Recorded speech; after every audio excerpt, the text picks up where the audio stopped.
It turns out the stinging nettle fibers make for a great bow drill cord. Just try to avoid the itchy parts.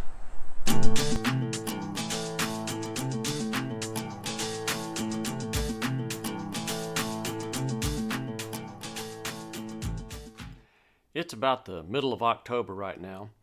A few weeks ago, probably in early part of August, during the heat of summer, I was out hiking in a local park, and I came across a collection of really tall stinging nettle plants.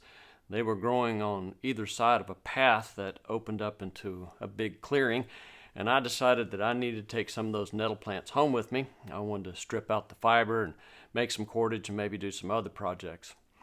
Well, those nettle plants were growing in some tall grass, and I stepped into the grass with my pocket knife, and I started harvesting some of those taller nettle plants. Some of them were 5-6 feet tall at least. And what I didn't see was all the small nettle plants that were growing in that tall grass alongside the big tall ones. Well, I was wearing shorts and a t-shirt, and within just a few minutes, every exposed square inch of my skin was just itching and on fire. And it was hot. It was probably in the 90s, and I was sweaty, and I was probably about as uncomfortable as I've ever been on a hike. Well, I cut probably 40 plus of those tall nettle plants. It was a good harvest. And the best time to strip out the fibers from a nettle plant is right then and there after you cut it, when it's nice and fresh.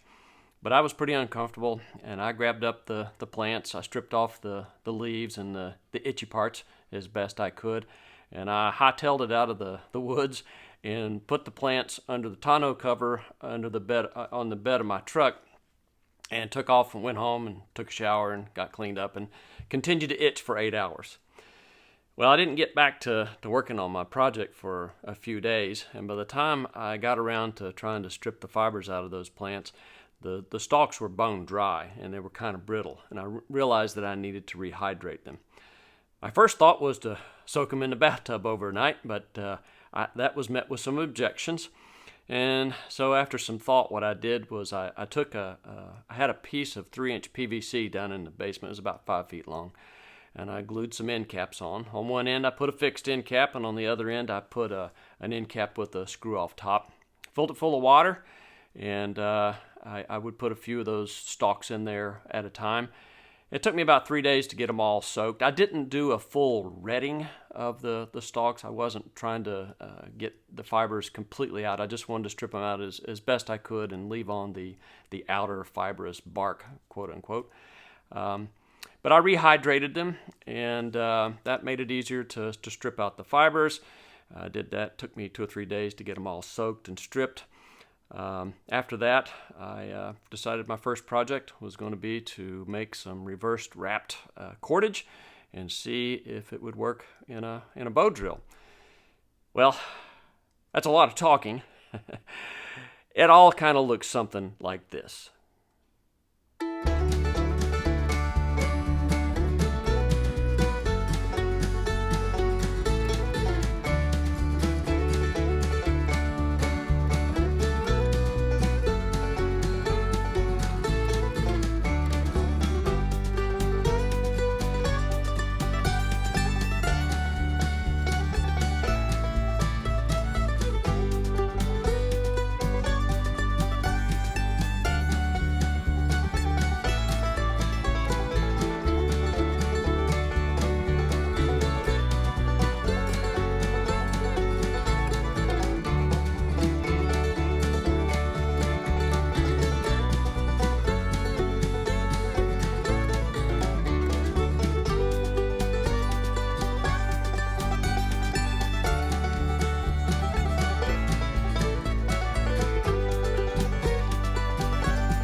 Here's the final product. I used the fiber from 5 of my nettle plants to make this cord. It's just about 6 feet long and maybe 1/8 of an inch in diameter, more or less. Some pieces of it are a little thicker, some are a little thinner. Seems to be really super strong.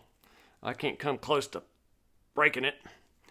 And it's probably one of the prettiest cords I've made. It's nice and green. Like I said earlier, I didn't take the time to strip out all of the bark, the outer fibrous layer from the nettle plants.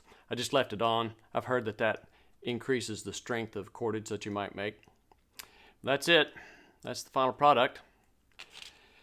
So let's go outside and string up a bow drill and see if we can make it work. All right, let's see if we can get this nettle bow cord to work.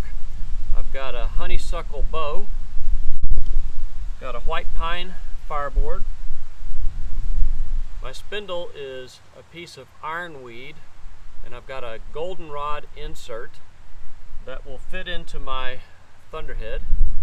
My thunderhead is the knee bone, front knee bone of a white-tailed deer, and my tinder bundle is a collection of inner bark from a dead white ash tree and a cottonwood limb. All this stuff I've found in the woods at some point. Let's give it a go.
It's a little blustery today and the wind was blowing away some of my dust.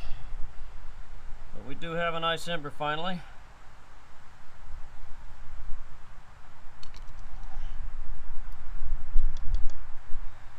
If I can protect it from Mother Nature.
Well, there we go.